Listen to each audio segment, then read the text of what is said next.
ನಾನು ತುಂಬಾ ಹೆಮ್ಮೆಯಿಂದ ಹೇಳ್ಕೊಳ್ಳೋದನ್ನು ಯಾವತ್ತಿಗೂ ನಾನು ಖುಷಿ ಪಡ್ತೀನಿ. ಜಗತ್ತಿನ 5 ರಾಷ್ಟ್ರಗಳ ಬಳಿ ಮಾತ್ರ ಇವತ್ತು ಸೂಪರ್ ಕಂಪ್ಯೂಟರ್ ಡಿಸೈನ್ ಮಾಡಬಲ್ಲಂತ ಟೆಕ್ನಾಲಜಿ ಇದೆ. ಆ 5 ರಾಷ್ಟ್ರಗಳಲ್ಲಿ ಒಂದು ನನ್ನ ರಾಷ್ಟ್ರ. ಜಗತ್ತಿನ 4 ರಾಷ್ಟ್ರಗಳ ಬಳಿ ಮಾತ್ರ ಕ್ರಯೋಜನಿಕ್ ಎಂಜಿನ್ ಡಿಸೈನ್ ಮಾಡಬಲ್ಲಂತ ಟೆಕ್ನಾಲಜಿ ಇದೆ. ಒಂದೊಂದು ಕ್ರಯೋಜನಿಕ್ ಎಂಜಿನ್ ಇಂದ 2 ಉಪಗ್ರಹಗಳನ್ನ ಕಕ್ಷೆಗೆ ಕೂರಿಸಬಲ್ಲ ಸಾಮರ್ಥ್ಯ ಇದೆ. ಒಂದು ರಾಷ್ಟ್ರ ನಂದು. ಜಗತ್ನಲ್ಲಿ 3 ರಾಷ್ಟ್ರಗಳು ಮಾತ್ರ ಚಂದ್ರಯಾನ ಮಾಡಬಲ್ಲಂತ ಕೆಪಾಸಿಟಿ ಹೊಂದಿವೆ. ಒಂದು ರಾಷ್ಟ್ರ ನಂದು. ಜಗತ್ನಲ್ಲಿ ಅತ್ಯಂತ ಹೆಚ್ಚು ಬಟ್ಟೆ ತಯಾರಿಸೋ ಜಗತ್ತಿನ 2ನೇ ರಾಷ್ಟ್ರ ನಂದು. ಜಗತ್ನಲ್ಲಿ ಅತ್ಯಂತ ಹೆಚ್ಚು ಧಾನ್ಯ ಉತ್ಪಾದನೆ ಮಾಡೋ ಜಗತ್ತಿನ 2ನೇ ರಾಷ್ಟ್ರ ನಂದು. ಜಗತ್ನಲ್ಲಿ ಅತ್ಯಂತ ಹೆಚ್ಚು ವಜ್ರ ಕಟ್ ಮಾಡುವಂತ ಜಗತ್ತಿನ ನಂಬರ್ 1 ರಾಷ್ಟ್ರ ನಂದು. ಜಗತ್ನಲ್ಲಿ ಅತ್ಯಂತ ಹೆಚ್ಚು ಹಾಲನ್ನು ಉತ್ಪಾದನೆ ಮಾಡ್ತಾ ಇರುವಂತ ಜಗತ್ತಿನ ನಂಬರ್ 1 ರಾಷ್ಟ್ರ ನಂದು.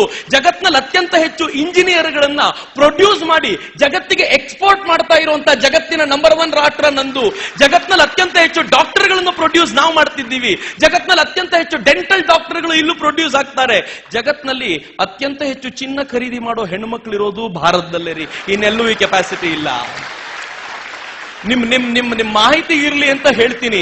ಜಗತ್ನಲ್ಲಿ ಪ್ರತಿ ವರ್ಷ ಎಷ್ಟು ಚಿನ್ನ ಎಕ್ಸ್ಕವೇಟ್ ಮಾಡ್ತಾರೋ, ಎಷ್ಟು ಚಿನ್ನವನ್ನ ಡಿಗ್ ಮಾಡ್ತಾರೋ, ಅದರ 25% ಚಿನ್ನವನ್ನ ಭಾರತದ ಹೆಣ್ಣು ಮಕ್ಕಳೇ ಖರೀದಿ ಮಾಡ್ತಾರೆ. ಇನ್ಯಾರು ಖರೀದಿ ಮಾಡಲ್ಲ.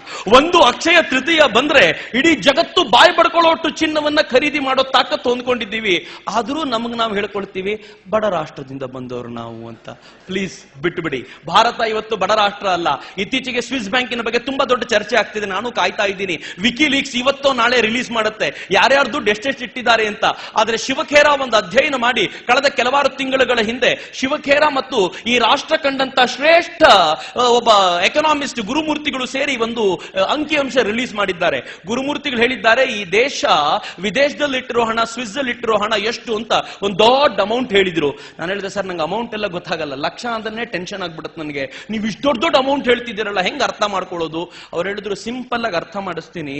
ಸ್ವಿಸ್ ಬ್ಯಾಂಕ್ ಅಲ್ಲಿ ಇರೋ ಹಣವನ್ನ ಭಾರತದ ಬೊಕ್ಕಸಕ್ಕೆ ತಂದು ಹಾಕಿದ್ರೆ, ಪ್ಲೀಸ್ ಪೇಷಂಟ್ ಆಗಿ ಕೇಳಿ, ಏನು ಅದ್ಭುತವಾಗಿದೆ ಮಾತು. ಭಾರತದ ಬೊಕ್ಕಸಕ್ಕೆ ತಂದು ಹಾಕಿದ್ರೆ ಇನ್ನು 36 ವರ್ಷಗಳ ಕಾಲ ಭಾರತೀಯರು ಯಾರು ಟ್ಯಾಕ್ಸ್ ಕಟ್ಟದೆ ನಾವು ನಮ್ಮ ಬಜೆಟ್ ಅನ್ನ ಮಂಡಿಸಬಹುದು. ಅಷ್ಟು ದುಡ್ಡನ್ನ ಸ್ವಿಸ್ ಬ್ಯಾಂಕ್ ಅಲ್ಲಿ ಭಾರತೀಯರು ಇಟ್ಟಿದ್ದಾರೆ. ಆದ್ರೂ ಗೋಳೈಕೋತೀವಿ, ಭಾರತ ಬಡ ರಾಷ್ಟ್ರ. ನಾನು ಹೇಳಿದೆ ಟ್ಯಾಕ್ಸು ಅರ್ಥ ಆಗಲ್ಲ, ಇನ್ನೇನ್ ಮಾಡ್ಬೇಕು? ಅವ್ರು ಹೇಳಿದ್ರು, ಇನ್ನೂ ಸಿಂಪಲ್ ಆಗಿ ಹೇಳ್ತೀನಿ, ಸ್ವಿಸ್ ಬ್ಯಾಂಕ್ ಅಲ್ಲಿರೋ ಅಷ್ಟು ಹಣವನ್ನ ಚಿನ್ನವಾಗಿ ಕನ್ವರ್ಟ್ ಮಾಡಿದ್ರೆ ಇನ್ನು ಮುಂದೆ ಈ ದೇಶದ ಹೈವೇಗಳಿಗೆ ಟಾರ್ ಹಾಕೋದು ಬೇಡ, ಚಿನ್ನ ಹಾಕಬಹುದು ಅಂತಂದ್ರು. ನಾನು ಕೇಳಿದೆ, ವಂಡರ್ಫುಲ್, ಇಷ್ಟು ಹಣ ಸ್ವಿಸ್ ಬ್ಯಾಂಕ್ ಅಲ್ಲೇ ಇರ್ಬೋದಾದ್ರೆ ಇನ್ನು ಬ್ಲಾಕ್ ಮನಿ ಅಂತ ಈ ದೇಶದಲ್ಲಿ ತಿರುಗಾಡ್ತಿದ್ಯಲ್ಲ ಎಷ್ಟಿರ್ಬೋದು? ಅವ್ರು ಹೇಳಿದ್ರೆ, it's very simple, Swiss bank ಅಲ್ಲಿ ಎಷ್ಟಿದೆಯೋ ಅದರ 3 times ಬ್ಲಾಕ್ ಮನಿ ಭಾರತದಲ್ಲಿದೆ ಅಂತ.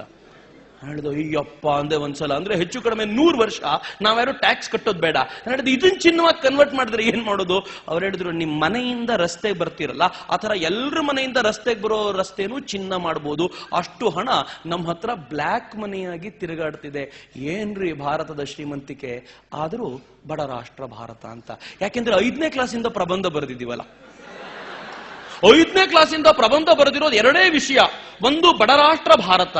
2ನೇದು, ಜನಸಂಖ್ಯಾ ಸ್ಫೋಟದಿಂದಾಗಿ ಭಾರತ ಹಾಳಾಗಿ ಹೋಗಿದೆ ಅಂತ. ನಾನು ಸುಮ್ಮನೆ ಒಂದು ಮಾತು ಹೇಳ್ತೀನಿ, ನಿಮ್ ಮಾಹಿತಿಗಿರ್ಲಿ ಅಂತ. ಭಾರತದ ಜನಸಂಖ್ಯೆ 120 ಕೋಟಿ ಅಲ್ಲದೆ 20 ಕೋಟಿ ಇದ್ದಿದ್ರೆ ಜಗತ್ತಿನ ಜನ ನಮ್ಮನ್ನು ಮೂಸಿಯೂ ನೋಡ್ತಿರ್ಲಿಲ್ಲ. ಜಗತ್ತು ನಮ್ಮ ಹಿಂದೆ ತಿರುಗಾಡ್ತಿರೋದು ಯಾಕೆ ಅಂದ್ರೆ, ಅಮೆರಿಕಕ್ಕೆ ಯಾರೋ ಒಂದು ರಿಪೋರ್ಟ್ ಕೊಟ್ಟಿದ್ದಾರೆ, ಪ್ರತಿ 10,000 ಜನರಲ್ಲಿ ಒಬ್ಬ ಎಕ್ಸ್ಟ್ರಾರ್ಡಿನರಿ ಇರ್ತಾನೆ. ಅಮೆರಿಕ ಹೇಳುತ್ತೆ, ನಮ್ಮ ಹತ್ರ ಇರೋದು 30 ಕೋಟಿ, ಎಷ್ಟು ಎಕ್ಸ್ಟ್ರಾರ್ಡಿನರಿ? ಭಾರತದ ಹತ್ರ 120 ಕೋಟಿ, ಎಷ್ಟು ಎಕ್ಸ್ಟ್ರಾರ್ಡಿನರಿ ಅಪ್ಪ ಹಂಗಿದ್ರೆ.